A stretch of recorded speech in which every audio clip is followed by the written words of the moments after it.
Hello, welcome to the show. No question this week, just another one of those I need somebody to talk to this about moments. Here you are, sit down on the couch with me and dissect this day over a glass of wine, just you and me doing this together. I just wanted to talk about the terror of a wide open day, something that I realized when I was away with friends over the Christmas period that I kind of don't get much experience with, I guess, because you're just like living the day to day, you're doing stuff. I don't have, family around. Friends of mine have kids and stuff. So I don't have people coming in and going, hey, let me take the kid for a few hours so you can whiz outside. It's kind of just me and whoever I pay to get in here to help. And when I'm getting somebody to help, I'm handing that person over to go to work. I don't usually get help. On very rare occasions have I gotten help to go and do something for myself. I'm going to get better at that. That is something in 2025 that I actually need to prioritize, because there is value in me going and getting some clear headspace so that I can just be the best mum I possibly can be. But there is something eye-opening as a solo mum about when you go and parent with other parents. And I would say that now at this stage of my life, my favorite place to be is in an environment where I am parenting with other parents. I love to go away to a house for the weekend or something with families that have other parents, because it is just so nice to have more than one set of hands, but also some other kids around for your kid to play with, some other parents to kind of go through the motions with and talk to. And maybe somebody makes the sandwich instead of you having to make the goddamn sandwich all the time while you go and fill up the milk bottles for everybody, or who knows. There's just like a sense of community and camaraderie.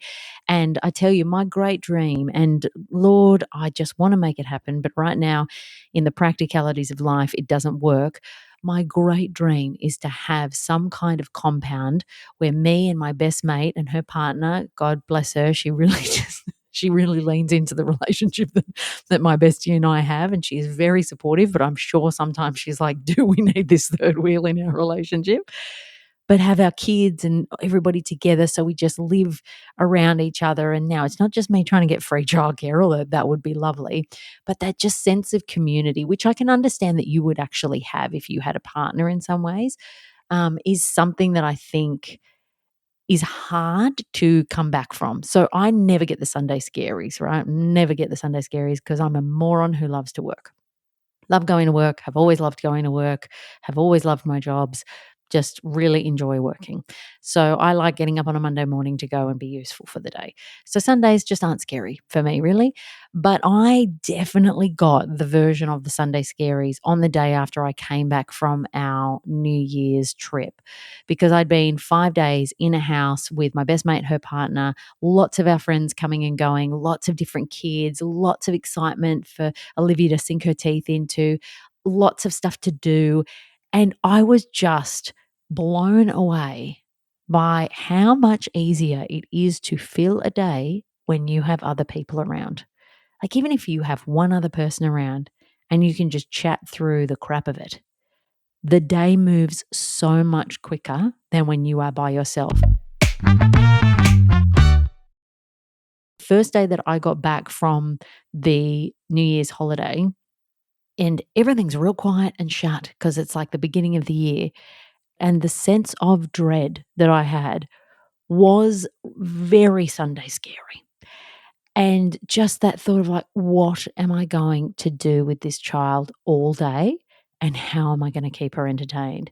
Because just to really rub salt into the wound, all the activities that you book in for your kid during the year, none of them come back till the beginning of February. It's like, excuse me, I know that some people have to deal with 7 weeks of school holidays for their child, but I'm not there yet. So in the years that I don't have to do that yet, could you just give me something to do with her early on? So yeah, when I came back, I am literally pulling my hair out, working out, where am I going to take this child? What am I going to do with her? How am I going to keep her entertained? I am mad for an activity. On the days that we are together and I'm not working, I have an activity booked for every single day. Every single day. The afternoons are easier to get through than the mornings because the afternoons are much shorter than the mornings. The mornings, sometimes my kid's up for 6.5 hours before it's nap time, and that's a lot of time to fill. So you got to do a lot of tap dancing. We got a couple of meals in there, which blow a good 45 minutes with my delightful eater, which is fantastic. But outside of that, there's only so many books one person can read. So I have activities booked in, but like I said, January, no activities. So the terror of a wide open day and the feeling that I had just was something that I had to clock and discuss, because it's something to be mindful of if you're going to be jumping into this on your own. And I think that is probably where I recognize the gap with not having a partner, is that I can understand how actually when you've got to keep a kid or a couple of kids entertained through the day and there's nothing else to do, it could actually be a really entertaining day because you're all hanging out together and you're still hanging out and spending time with somebody, but you're entertaining a kid or kids at the same time. But when you are doing it by yourself, you are just entertaining the kid. And can I just say, I follow like 700 mums about town style Instagram accounts for people who are popping up things about what to do with kids in Sydney. There is not enough stuff to do with a kid under 3. And there is certainly not enough stuff to do with a kid under 2. There's stuff really early on, and then there's stuff, everything's like 4 plus. I'm searching through the internet and then I'll find something. Oh my God, it's a jumping castle. Oh, this is a jumping castle room somewhere. 4 plus. Piss off. Oh my gosh, there's an art exhibition where you can paint the walls and everything. 4 plus. Piss off. Like, help a brother out here. There is a period of time where there is very little that we have to do with our child. So can we come up with a few more activities? Anyway, that's just something to be mindful of, because really the days are long when you've got nothing to do. And sometimes as a solo mum, I listen to a lot of my dual parent friends complain. And there are some times when I think, you ain't got much to complain about. If I'm being brutally honest. When you just recognize, like, if they took a step into your life for like 5 minutes, they'd be like, I'm never coming back here again. This stinks. Fair play. It does stink sometimes.